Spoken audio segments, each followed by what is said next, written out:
Greetings, everybody. I am Baba Makanjuola, and this is Mark Winkler. Happy to be here with you, my brother. Always. I'm looking forward to sharing some positive energy with you. Ashe, Baba. And we're here today talking to everybody in anticipation of a panel discussion we're both going to be a part of. And that panel discussion will include myself, Mr. Mark Winkler, Sadiki Bakari, Dr. B, Sirius, the Herbalist, my OG, and a brother we call, it's known in the rap world as Topic, but his government name is Damon Howland. So we're gonna all be talking from all of our different walks of life next Saturday. You'll see the flyer on social media, all that good stuff. If you want to attend, come on in. We're going to record it and then redistribute it to people for you guys to digest later on. But it's nothing like being there live, right, though, brother? Exactly. There you go. Nothing like being there live, but I just want people to see the information, digest it, and go from there. Now, we're here today to have a quick conversation, a little prequel, you know what I mean? Conversation about. We're just going to whet the appetite a little bit. Just a little sprinkle. So we're going to talk about a few little things here. Hopefully you guys enjoy this. But if you like this, please go to the website orene.com and you will be able to see more information on what to expect and how to get signed up for the presentation next Saturday. All right. You ready, Mark? I'm ready, brother. First topic we want to talk about is a thing to me that is kind of strange. I have my opinion on it, but I want to hear yours first. Okay, brother. And that topic is co-parenting. The co-parenting thing has become a very accepted phrase nowadays. How do you see that? How does, because I know you have children, I know you have stepchildren and all that stuff. How do you foresee, how do you relate to that topic, co-parenting? Well, when I think about parenting children, right, it's an awesome responsibility. We are, living in the age of constant social change. Children have to navigate very difficult waters, and in their schools, they have to worry about, whether or not someone's going to walk in and shoot. They have to worry about maintaining friendships, and so it's so much that a child has to navigate, man. And for me, the ideal situation would be that both parents are involved. Like if the parents split up, that both parents are involved in the child's life.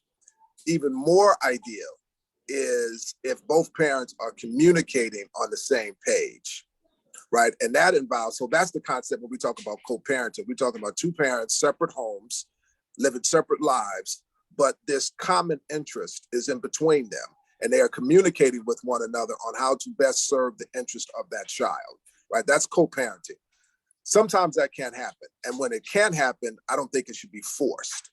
I don't think parents should be forced to communicate and to parent when they are not getting along, because that sends a very unhealthy message to the child, right? And at that point, you move into a concept that's called parallel parenting, meaning I'm doing my thing over here, you're doing your thing over here. Prayerfully, what you're doing over there does not disrupt what I'm doing over here when the child goes to your home, so I don't have to hit the reset button every time the child comes back home. So ideally, it's co-parenting if it's not forced. And if it can't happen, then let's try to have the best parallel parenting dynamic we can have. That's my thoughts on it, brother. What do you think about it? I'm confused by it. Okay. Big time. Because to me, talk to me about that. Why are you confused, bro? Because to me, if you can co-parent, then why couldn't you have stayed in the relationship to have that work for the child can have two parents in the household? Like if you can communicate to the point where we can get along to take care of our child collectively and cohesively, I think if you can communicate, then why can't we communicate enough to work out our issues as the parents and be in the relationship to make sure the child has that foundational home? And to me, on the flip side of that, the dangerous part of that is when we become used to co-parenting, it number Mhm, one gives an easy out and exit from the relationship that created the children, and it mhm, gives a new and a more intelligent sounding phrase to the concept of baby daddy or baby mama. mhm, mhm, Um, mhm, I'm always going to be an advocate of first choosing the right spouse to be with before procreating with, mhm, but I think co-parenting is solved with just that concept, choosing the right spouse and knowing mhm, how to choose the right spouse, mhm, um, that's right for both parties before mhm, procreating. That way, co-parenting and the baby mama daddy thing is phased out. mhm, But that still equals a child growing up in a single household. mhm. No, look, I'm in 100% agreement with you. I think the first step in a relationship is to try to choose someone that you're equally yoked with, right? That you're on the same page. Sometimes you don't know that, right? Because people get together at different points in their life and they're still trying to figure it out. They're still trying to find out how to love themselves. They're trying to find out how to accept themselves. So they don't know, right? So when they come to the table, sometimes they come to the table with a lot of misconceptions about themselves, about relationships. And it's not only until they get into the dynamic do they realize I'm not, this partner that I have is not right for me romantically, is not right for me spiritually, not right for me physically, right? But we have a child together. So is it in the best interest of the child for us to continue a situation where I'm unhappy, or is it in the best interest of the child that we separate and then we try to communicate what's best for the child? Again, brother, if they, that should be a conversation that should be figured out before all this happens. But if people find themselves in this dynamic later on in the relationship, I don't think it's right to keep a child in between two warring partners, right? Mhm. Because what happens is the man is throwing bombs, the woman is throwing bombs, and all of that debris is falling on the child, right? Mhm. And so the Mhm. child doesn't understand the child. But then what happens is the child thinks this is a normal way of having a relationship, Yeah, yeah. right? And so I think that, but sometimes when you move away from the dynamic, you can really get to see, because now your emotionality, your romantic emotional feelings are not in play. And then sometimes you can really say, if you are really doing a true co-parenting dynamic, though, this is what is best for the child. That they see me, they see the father 50% of the time, the mother 50% of the time, the father goes to all the doctor's appointments or they split the doctor's appointments. All of these things can be talked about minus the emotionality. So for me, I agree. Number one would be figure it out beforehand. But if you fall into a space where it's not figured out, then do the best you can with co-parenting. If you can't do that, then just do your best to have the most fruitful parenting experience you can have in a parallel situation. And then just pray the other parent is doing the best they can for the child. Yeah. Yeah, it's just really, I agree with everything you just said too. Mm-hmm, I mean, there's no way to disagree too much with this because it is what it is. You mm-hmm, find yourself in that, you have to try to co-parent. right. You have no choice to.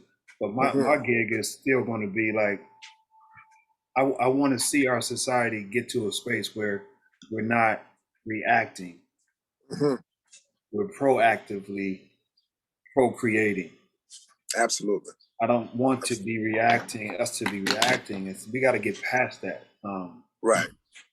But again, if you're in that situation, that is the best scenario for everybody involved, for everybody to get along for Mm-hmm, for the best benefit of the children.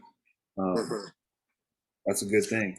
But brother, what you said is brilliant, because if you are doing classes with, you know, fathers to be, expecting fathers who are just young into the game, you really do, especially if you can get them before and you can really teach them what you're talking about, how Yeah, to choose a mate, yeah, first, how to choose yourself, yeah, then, and knowing yourself, then how you can take that and then properly choose a mate. So you're 100% correct, brother. Right? As an awo, as a baba, as a one who practices Ifa and teaches youth, you're 100% on point. That has to be point A. But if somehow they don't come to your class and they They fall find into a themselves. situation, they find them down in a situation, then Yeah. we have to give them the understanding that, you know, you can't be out here hating on the mother, and the mother can't be out here hating on the father and thinking somehow, you know, the child won't understand this, or the child is not absorbing that negative energy in their body, you know, and the child won't somehow one day in school all of a sudden start acting out because what the child is going through. You can't think that won't happen, and you can't then not take responsibility for the reason that it's happening. But anyway, we don't want to give too much, brother, because we want to have people in the live moment joining in, sending comments. They may be doing that already. These conversations are not even our topics. We're not even talking about this on that Right. stage. We got some Well, there totally you go. different ones. So we just for just y'all again, we information, just whet the appetite. That's all. we just whet the That's all appetite, but yeah, do some appetizer topics right now. We got a full course cracking on next. The main courses for that Father's Day Menergy event. Exactly. Speaking of Father's Day, father. Mm-hmm. I'm a person that didn't have a father. I had a stepfather that was kind of like just a mess in itself. And I had my father biological that was just not there. And he had every excuse in the book why he wasn't there. We're okay now, but growing up, it was no bueno. You are a person who had a great father, had a great relationship with your father. God bless him, you know. Thank you, Beth. How do you foresee at this stage in the game for you, being a father of yourself, of a daughter, and a stepfather of two beautiful girls? How do you foresee yourself as a father? What does the phrase father mean to you now? You know, it's funny. I'm thinking a lot about fatherhood, man, because yesterday was the second anniversary of my father's death. And which was one day before my birthday, right? So my father died one day after my birthday. And so June 10th is when he passed. June 9th is my birthday. And on June 9th this year, my stepdaughters, my daughter and my wife, they know I love Frank Sinatra, Old Blue Eyes, the chairman of the board, right? I can see and that. So You can see that, you know. And so they did this whole dance routine, man, and they were really all into it, right? So that was beautiful, right? And the participation of that was remarkable, man, because it was, again, my daughter, my stepdaughters, they were all involved in it. And, you know, that's been a journey for me, you know, being a father of a biological father and then the stepfather, right? And so what I've come to learn in that journey about fatherhood is that, you know, a father is someone who he's a nourisher, right? He is someone who creates an environment of love, an environment of peace, an environment of joy, right? There's protection and provision, of course. But when most people think about protection and provision, they think first protection in a physical sense, and then provision in a monetary sense. I've come to understand fatherhood and that a father provides emotional protection and emotional provision. They create atmospheres where people in the household could really experience the full range of their emotional self. To me, that's what a father is, and that's what a father does, right? And it took me a while to get that, right? It took me a while to understand that because I didn't have that experience with my father, right? Even though he's a beautiful man, and he taught me so much about really navigating this society and navigating this world, but he didn't teach me a lot about my emotional self, right? And therefore, I had to learn how to tap into my emotional self in order to be able to share that. And so when my stepdaughters see me as a man, they'll be able to say, oh, here's an example of a man who has no problem expressing the full range of his emotions, but yet he's still very confident about what he does. And we feel safe in the home because he definitely protects us. We feel safe when we're with him on the street because we know he'll protect us. So I'm living the full fatherhood experience. I think most fathers only get the opportunity to experience one portion of fatherhood experience, man, and that's the protector provision portion of fatherhood. Not a lot of fathers experience that full range of fatherhood. Not most men get to experience the full range of their human self. Okay. Well, for me, I was trying to think of a word while you were speaking, but I can't think of the word, but I guess I have to explain it.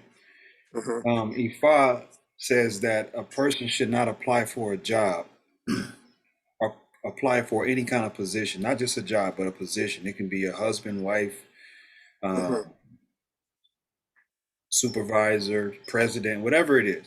If you're applying for a position that requires you interacting and protecting and doing what your job is for a particular somebody else, then before you apply for that job, you must be prepared to fulfill the job. To me, a father, because a father also echoes a husband to me, right? If not, we're back in the co-parenting conversation. A father echoes a husband. And before you become a father, you should be a husband, which means that you should have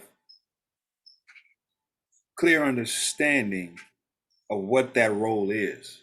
Because eventually it will include being a father, right? You should understand what that role is. And if you don't understand what that role is, that means that you shouldn't apply for the position. Exactly. And that's kind of one of my reasons why, going back to the co-parenting, I have an issue with it, because we don't have this concept of trying to, our understanding. I like to use the word understanding versus overstanding, because understanding is where the roots are, right? Right. It's where the actual machine works. So we lack the understanding, and if we don't understand how to do this, how can you be a husband or a father? Anyone can do this through trial and error, but is that efficient? You see what I'm saying? Like, I do. that's the most efficient way to do this. No, it's not. That's what co-parenting is. People who apply for positions that didn't qualify. Right. Right. So when I hear the phrase father, I definitely hear the phrase husband, and it makes me think of, am I qualified for this position? Am I qualified to do this work? As a father of my own too, I was once in that co-parenting, just completely clueless of what that position was. I did have no clue what it was. Now at this age, and now with the things that I have learned, I understand why I had child support. I understand why I had struggles with their mothers that I had. At this phrase, it would not behoove me to want to be a father to a child that's not in my home, let alone be with a woman that I'm not qualified to be with, or she's not qualified to be with me.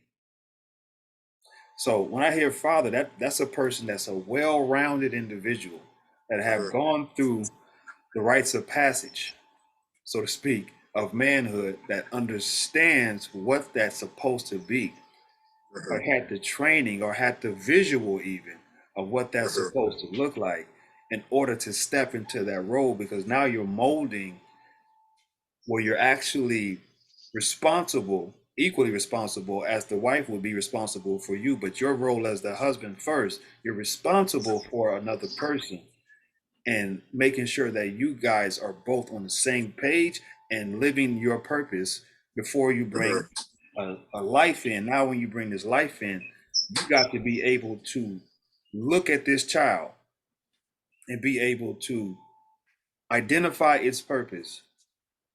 But if you don't know your purpose, how do you do that? Right? So your job is to, as again, the rites of passage purpose is to identify what a man's purpose is, and second, what the individual man's purpose is. Now you're a husband. That woman's purpose should match yours. Now you create a child. That child's purpose is intertwined with yours. Now you got to be able to father that child and be able to keep them on that right track so that they don't derail themselves from their own purpose, which is attached to you two. A father's job is to be that, I'm not going to say disciplinary, but to not be the child's friend, but to give the child the strength that it needs to keep going while mommy gives it the other side of the coin. My job is to know my role, for what I qualify for. That way I can be and do my position, or carry out my position as a husband and a father. It's a big gig. Oh, it is, and I think that, you know, if you look at like certain African cultures, man, the idea of rites of passage, you know, those kind of ideas that you're talking about really start to get transferred to a youth's mind during those moments of passage, when they really start to teach them, this is, you know, these are the experiences you're going to have as you get older. This is how you navigate. I mean, it happens on the rites of passage is an ongoing thing, right? The father is constantly teaching the son that, but there's that moment where, you know, that ceremony where they really get to experience that. Men in the community really come together and they really teach the child, and they really show that young man coming into manhood really what they're going to be experiencing as they move from boyhood to manhood. And I think these type of rites and passages should be a week-long communal experience, community experience, right? Where they're just saturated with this understanding. They just get one after the next. They're going to classes, they're going to groups, they're doing challenges, everything to really help them to understand the importance of what we're talking about, right? Because I think it's something that's not valued because it's not put on the pedestal for it to be valued in this way that we're talking about it. So, you know, ideally, yes.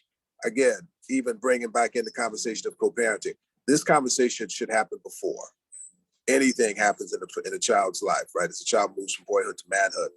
If they missed that, if somehow it wasn't in their community, it wasn't in their childhood experience, you know, it's up to brothers like us that have had this introduced in our life, that we find young brothers wherever they may be, man. Bell Hooks wrote in her book, The Will to Change, how do you fight a Goliath problem, a really big problem, where you attack it little by little. So you attack it in the barbershops. That's where you go to have this conversation. As a coach, you have the conversation on the sports field, in school, counseling, a father, uncle, grandfather. We constantly have these rites of passage toward the conversations. And then we create situations where we really can have a celebratory moment of passage for our youth into boyhood to manhood. So they know without a doubt that this is the most important thing that they should be focusing on as they move from the playful self to the adult self. Still keeping some of the playfulness, right? We don't want them to get all like play is not important, but in its proper perspective though, now, right? And so now they move from the playful, youthful self to the adult, taking care of business self, taking care of family, taking care of community. Anyway. Yeah. Deep stuff, man. Last question. Last topic, rather. The role of masculinity. I don't really think about that too much, brother. Sure you don't. I've never written on it. I see your toxic bucket back there somewhere. Yeah, brother. Let me tell you something. You know, man, for me, masculinity is, you know, we've been touching on it. We've been within these two topics, man. We've been talking about masculinity. For me, you know, masculinity has been hijacked, right? And when I say that, I mean that it's been hijacked by people who've led men astray about how they should really think about manhood, right? They think the way most men are taught, the way most men are brought through a manhood experience or into manhood, they think about, you know, they're taught to really be forceful. They're taught to feel entitled. They're taught to be aggressive. to use violence, at their will, really, not just when necessary. They're taught to shun emotion, right? They're taught that, the value of, women's opinions are not as important as men, right? These are some of the traditional values that men were given to be in order to be men. Some of these things have changed, but a lot of these thoughts really do still exist, man. So I have this concept, brother, that I work with called, it's called de-radicalized masculinity, right? And for me, that means to, take masculinity out of its radicalized state. And when something is radicalized, it's taken to the extreme, right? And so to where when you talk about someone being a provider, you only talk about it in monetary terms, as opposed to talking about it in a holistic 360 perspective of it being a provider of physical things, but also a provider of emotional things. A protector, not only physically, but a protector of the emotional environment around you, right? And so when you de-radicalize masculinity, you give men an opportunity to really experience the full scope of their humanity, right? And when I say full scope, I mean to be able to not just be this one-dimensional character that, is sort of fashioned by, novels or movies or on the playground, wherever we get from my grandfathers, our fathers, wherever we as men received our cues on how to be men. We have the opportunity to experience the full range of humanity, man, the full range of who we are. And in doing that, brother, we get to express ourselves in ways that really would create balance in our lives. It give us an opportunity to have longevity. Men die sooner than their counterparts, man, because we hold in our emotions. We don't let them out. We don't express them in a way that, will allow us to really to not hold that negative energy in our bodies, where it creates, scars, emotional scars. And then it's hard for us to deal with. And I'm not blaming men. Men were taught this way. Women expect men to be this way, right? Because they were taught this is how men should be.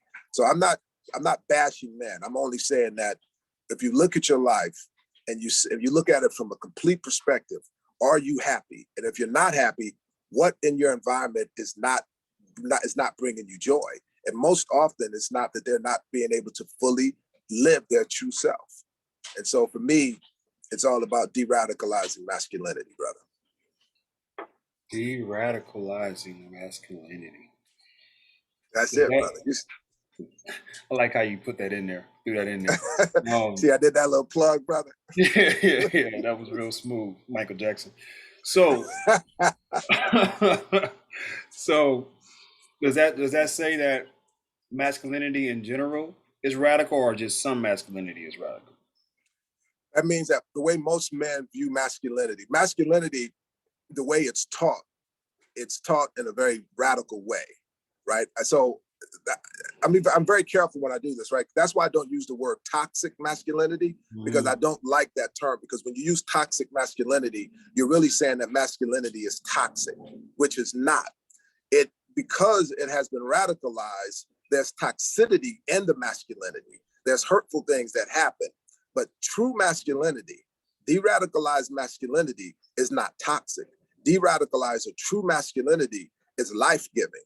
It's life-affirming. It's creative. It builds communities. It builds worlds of peace.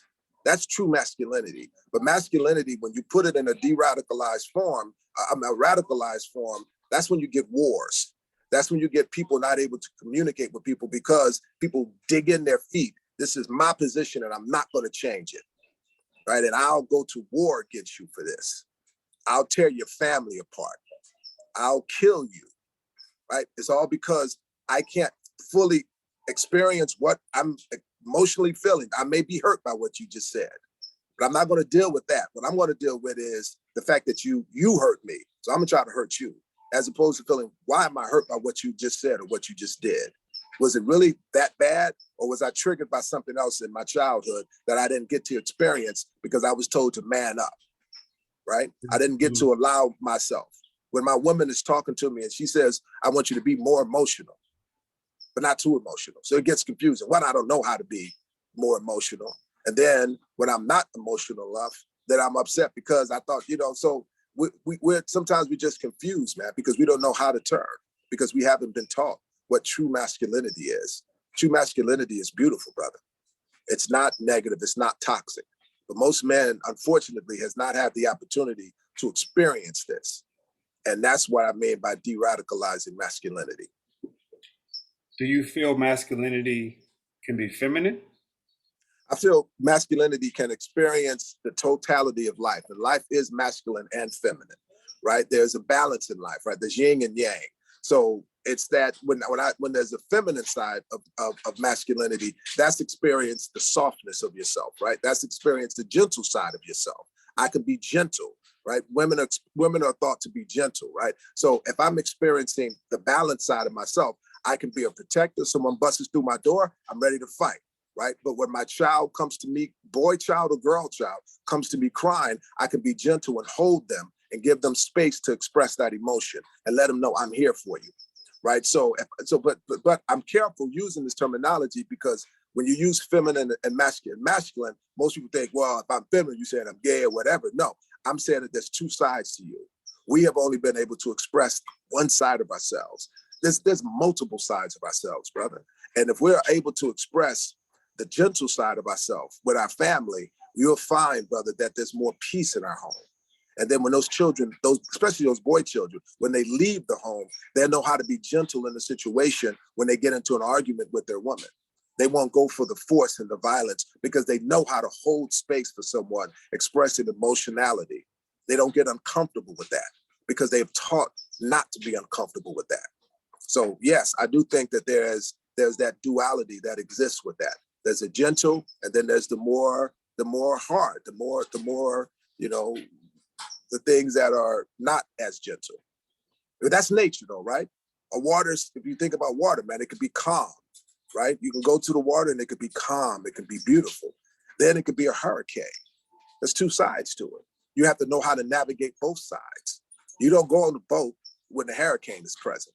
You'll get killed, right? When the water's calm and it's gentle, that's when you go out fishing, right? So you just have to know how to balance life, man. But we haven't been taught how to do that.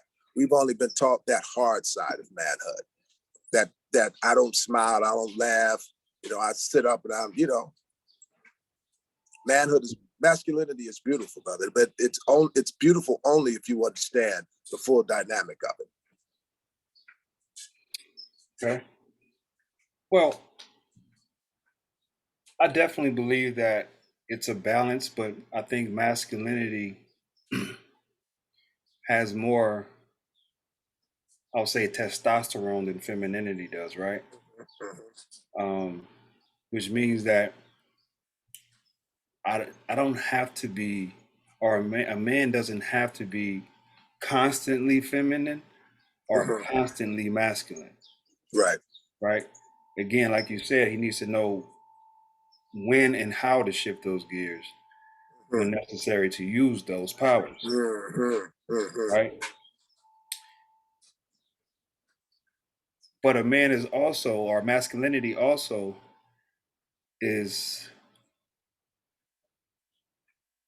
can be unwavering because it has to be. Right. The two energies, that's why there's separate energies, femininity and masculinity. That's why they're separate. Right. So Right. I can't be on the same page with femininity all the time, because that would be just a storm, a hurricane waiting to happen, right? Right. Right. But I need to be able to stand in my position and be unwavering at times. Right. And that should be respected. It shouldn't be labeled as toxic because I don't want to step into my femininity. That doesn't Right. mean anything about that. That means that I've decided Right. there can only be one leader or one king in this castle. Somebody has to make a decision, and masculinity is usually more logical than emotional. That's the balance for us. Our balance comes in logic, where femininity comes more rooted in the emotional side of things. It doesn't mean True. that femininity doesn't have logic, it just doesn't have it as much. It doesn't mean that we don't Hmm. have femininity, it just means that we don't have it as much because our Hmm. roles are different. Right. Right. So, But see, here's the thing, and I agree with you, brother. I think that when you talk about balance, though, right? You talk about logic and emotion, right? If you're all logic, right, it's bad. without emotion, if you're all emotional, it's bad, right? Hmm. So if you understand the synergy Hmm. of the two, right, you understand that one is not better than the other, right? Because Exactly. one cannot exist without the other. I'll But tell that's you. the when I spoke earlier about entitlement, right? You're thinking I'm the man, so it's my way or the highway, right? Mhm. If you don't, if you are in a household with a wife and your guys are not coming to the table, putting both of your energies on this into every situation, it's going to be imbalanced, Mhm. right? And so ultimately, you may decide that because I know more about finances, I'm going to lead in that. Talk about the man, or some man say, I have more experience financing, or I have more experience in spirituality. Say, I'm going to lead in that. The woman may be brilliant in finances. So are they going to let the man be in finances when he can't balance the checkbook? Right. So it's about, when you talk about leading the home, for me, it's about who can lead in what areas, right? And how do you have balance in those situations, right? Because even if I'm leading in the situation, I still need to know, am I doing this? Am I in harmony with what the household's philosophy and culture is, right? So I still need to check in, and vice versa. My wife needs to check in with me because we need to make sure that we're staying on the same page, whether I'm leading this portion of the house or she's leading that portion of the house. So it's about balance, man. And most men, when they get into a toxic mindset, it's their way or the highway. They may not know a darn thing about spirituality, but damn it, you're going to come sit out and pray. We're going to pray to this rock. You know what I'm saying? But why are we praying to a rock? Is it a symbol for something? No, it's just I just loved rocks when I was a child. You know, Mhm. doing it, man. I mean, the women may say, well, I've been studying this for years. This spiritual practice, man. What? Let's look into that, right? So for me, toxic masculinity doesn't allow the man to hear, and understand and overstand. They don't allow their radicalized masculine thinking doesn't allow them to be balanced enough to accept that just because you're a man, it doesn't mean that you won't need help. It doesn't mean that you don't need love. It doesn't mean that you don't need to be held. It doesn't mean that you won't have to hold someone when they're going through an emotional experience and not be uncomfortable with that. Holding space for people. Yeah, yeah. It's a lot to speak on and to teach in these days and time, man. Which is again, y'all, the reason why we're doing this whole Menergy Absolutely. thing, right? This is What day is that again, brother? it's happening on June 18th. June 18th. What time? Because some people are gonna say, I knew the day, but I didn't know the time. We ain't giving them no excuses, brother. Well, of course, we are on two different coasts, so it's going to come up for different people, but time frame is important. And I want to just mention again who's on the panel. It's going to be Brother Mark. It's going to be myself, Baba Makanjuola, and it's going to be Dr. B, my brother Dr. B, Dr. B Sirius, and it's going to be my brother Sadiki Bakari out of LA. He's written many books. He has a movement called Empower. That's awesome. Kind of the same thing what I do, but his is called Empower. And then we have my rapper partner. I've been knowing him for like since the early 2000s. We've been acquaintances. Cool cat. Um, but he's in the rap world. His name is Topic. He's a musical artist slash entrepreneur, and his rap name is Topic. His government name. I ain't gonna say his government name. He might even want me to say his government name no more. But his name is Topic. All right. They want to know they can just rewind. They They can can go to rewind the and go to the beginning. other thing. I probably should. I got to bleep that out probably. But But tell me this: how are we gonna hold all that brilliance, brother, and all of us get to talk? Because men love to talk, brother. So we're gonna get in there. We're gonna be having like mental sword fights up in there, brother. that's why That's we so got much. two moderators. Ah, there you go. That's why we got two. I'm gonna have to moderate you more than anything, but that's why we got two moderators to kind of like step in, interject, No um, doubt. but it's going to be a wealth of information on that It conversation. is. It is. You guys definitely tune in. It's going to be powerful. You're going to get some information. You're going to share information on the comments. And this is how we should come together in the community to talk about what we need to do to evolve, to grow our communities, man. So we want everyone to come out. Exactly. The time frame, again, is June 18th, next Saturday. The time frame is 12 p.m. Eastern.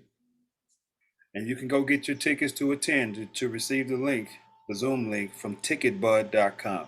Just go to ticketbud.com and type in Menergy, and you should be able to see what it is you want to see. Tickets are $25 a person. All the proceeds will go towards our Menergy Camp that's being put together for men in the month of July. It's only 25, brother. It's only 25. Seems like we should be charging more for this, but that's all right.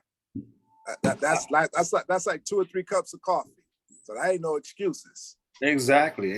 I mean, we got to get brothers out to speak. Brothers don't like to come to speak too often. So if we charge what everything is worth, we probably wouldn't get nobody in the room.